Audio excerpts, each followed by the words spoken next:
நல்லாஸ் ஆப்பக்கடை. இந்த கடைய பார்க்கும்போது வெளியேருந்து பார்த்தா தோற்றம் ஒரு மாதிரியா தாங்க இருக்கும். உள்ளுக்குள்ள போனீங்கன்னாக்கா, ஒரு லக்ஸரியான ஒரு பேலஸ்குள்ள போற மாரியான ஒரு ஃபீலிங்கே உங்களுக்கு கிடைக்குங்க.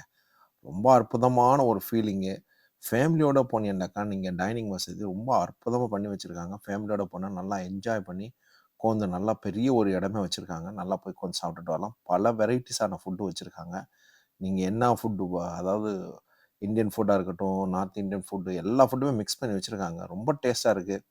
நாங்க ஃபேமிலியோட ஒரு கேதரிங் போயிருந்தோம். இதோட 4, 5 தடவ போயிருக்கேன். ஒவ்வொரு தடவையும் போடுன்னு நெனைக்கிறது அப்படியே டைம் பாஸ் ஆயிடுது. எடுத்ததெல்லாம் அப்படியே இதுன்ட்டு போயிடுது. நீங்கள் கண்டிப்பா ஒரு தடவையாச்சும் போய் ட்ரை பண்ணி பாருங்க. அவ்ளோ அற்புதமான உள்ளுக்குள்ள பாருங்களேன், அந்த சீனரீஸ்லாம் ஒரு டிஃப்ரெண்ட்டா வச்சிருப்பாங்க. டேபிள் சிட்டிங் எல்லாமே ரொம்ப அற்புதமா இருந்துச்சு. எனக்கு பல தடவ புடிச்சிருந்துச்சு. அதுபோல பார்ட்டி ஹாலும் வச்சிருக்காங்க. நீங்க பார்ட்டி ஹால்ல யூஸ் பண்ண 40, 50 பேர் உட்காந்து செய்ற மாரி ஒரு இது வச்சிருக்காங்க. இது மாரி வீடியோலாம் புடிச்சிருந்துச்சுனாக்கா மறக்காம லெஜெண்ட் டிஸ்கவரி சேனல சப்ஸ்கிரைப் பண்ணிக்கங்க, ஷேர் பண்ணுங்க, கமெண்ட் பண்ணுங்க, ஃபாலோ பண்ணுங்க. Thank you.